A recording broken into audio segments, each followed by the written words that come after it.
Partout dans le monde, des milliers de catholiques écrivent au pape Léon XIV. Non pas pour se plaindre, ni pour formuler des requêtes personnelles, mais pour quelque chose de bien plus profond.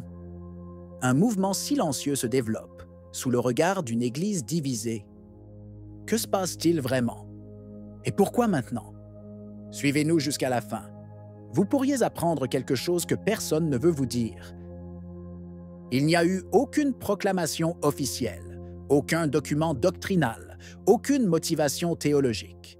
Pourtant, diocèse après diocèse, la messe de toujours est bannie, comme un invité indésirable dans la maison qu'il a vu naître.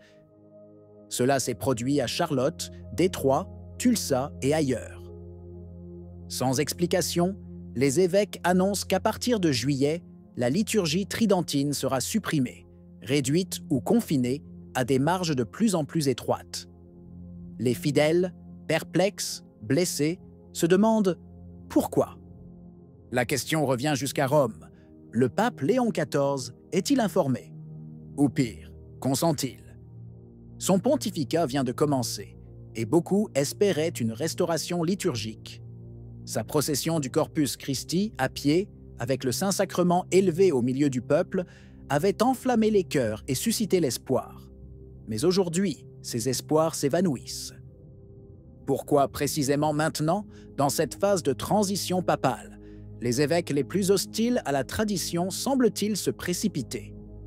Pourquoi une telle hâte à fermer, interdire, réprimer? Certains parlent de réplique. D'autres craignent qu'il s'agisse plutôt d'une stratégie orchestrée visant à masquer l'œuvre de destruction entamée sous le pontificat précédent, avant que le nouveau pontife puisse intervenir. Il ne s'agit plus seulement d'une lutte entre sensibilités liturgiques. C'est un affrontement entre deux visions opposées de l'Église. L'une ancrée dans la foi séculaire, l'autre de plus en plus fluide, fragile, mondaine. Et la messe traditionnelle, celle de Saint Pie V, celle de tous les temps, est devenue la cible à éliminer. Non pas parce qu'elle divise, mais parce qu'elle rappelle ce que la nouvelle Église veut oublier. La transcendance, le péché, le sacrifice, la crainte de Dieu. Quand les canaux institutionnels semblent fermés et que les bergers se taisent, le peuple fidèle se tourne vers le pasteur des bergers. C'est ce qui se passe ces dernières semaines. En réponse à l'exclusion croissante de la liturgie traditionnelle, des milliers de catholiques écrivent directement au pape Léon XIV. Une initiative simple, discrète, mais profondément ecclésiale. Demander au Saint-Père de révoquer Traditionis Custode et de redonner dignité et espace à la messe des siècles. L'initiative est née dans le diocèse de Charlotte, où une mesure soudaine a frappé une communauté vivante et stable. Mais la réponse s'est répandue bien au-delà. Des fidèles du monde entier, jeunes et vieux, convertis et prêtres, participent avec des lettres personnelles, souvent pleines de foi, de douleur et d'espérance. Il ne s'agit pas de revendiquer un droit, mais de témoigner d'un amour, celui du sacrifice eucharistique célébré sous la forme qui a nourri des générations de saints. Beaucoup utilisent des lettres types, d'autres écrivent les leurs, mais l'intention est commune. Confier au pape le désir de continuité, de beauté et de sacralité. En ces temps de confusion doctrinale et de fragmentation liturgique, l'unité se recherche par un retour aux sources. Écrire au pontife devient alors non seulement un geste de conscience, mais un acte de communion, dans la confiance, jamais naïve, mais toujours surnaturelle, que le successeur de Pierre saura écouter la voix du troupeau. L'initiative a pris de l'ampleur grâce à LifeSite News, qui a relancé l'appel avec une campagne claire, écrire au pape Léon XIV pour demander la révocation de Traditionis Custode et la pleine liberté de la messe traditionnelle. Modèle de lettres, suggestions pratiques, lignes directrices, tout a été mis à disposition pour que la voix des fidèles ne soit pas noyée sous la bureaucratie curiale. Mais quelque chose a dépassé les attentes. Ce n'est pas seulement une collecte de signatures, c'est un mouvement de conscience collective, un réveil identitaire. Dans chaque diocèse concerné, blogs, initiatives locales, veillées de prière, chapelets publics, neuvaines voient le jour. Nous ne crions pas, nous n'insultons pas, nous n'occupons pas les paroisses. Nous prions, nous écrivons, nous témoignons. La douleur de nombreux catholiques n'est pas stérile, elle devient une offrande.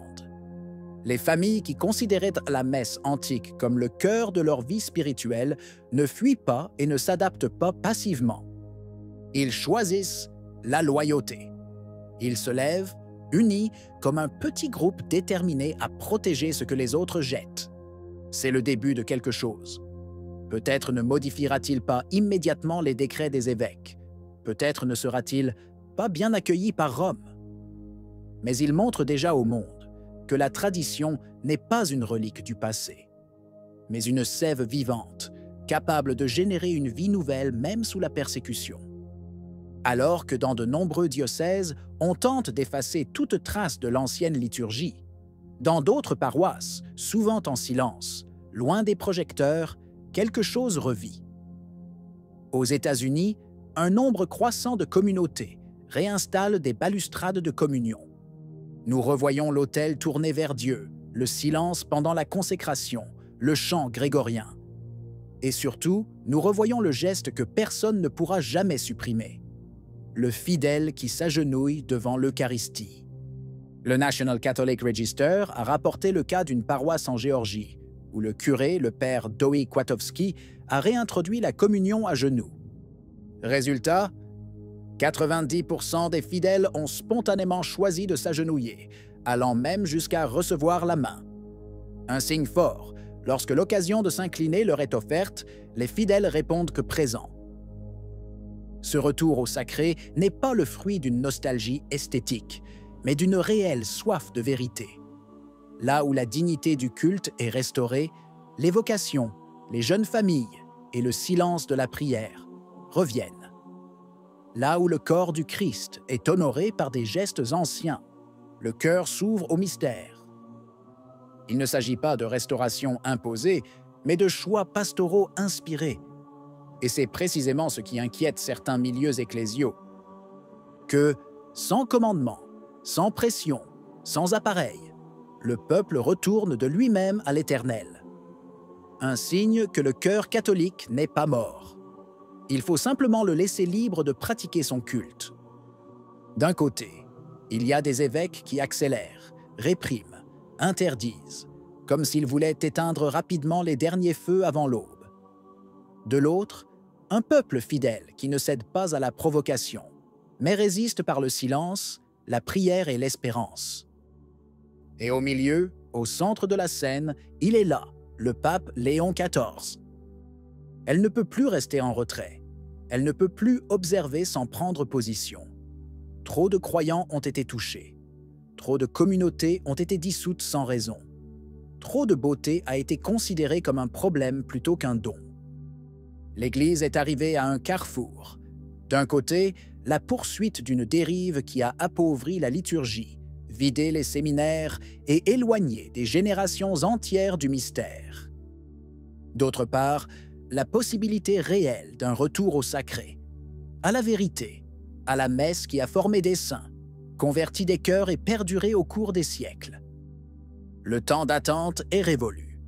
Le pape Léon XIV doit décider s'il préservera la tradition ou la laissera piétiner par ceux qui confondent autorité et domination. Il doit décider s'il confirme ses frères dans la foi ou s'il décevra une génération qui considère encore le pape comme un signe d'unité et un père dans la vérité. Le troupeau a parlé, le ciel écoute. C'est maintenant au tour du berger. Qu'en pensez-vous? Si vous avez aimé la vidéo, laissez un commentaire. Amen. Que Dieu vous bénisse.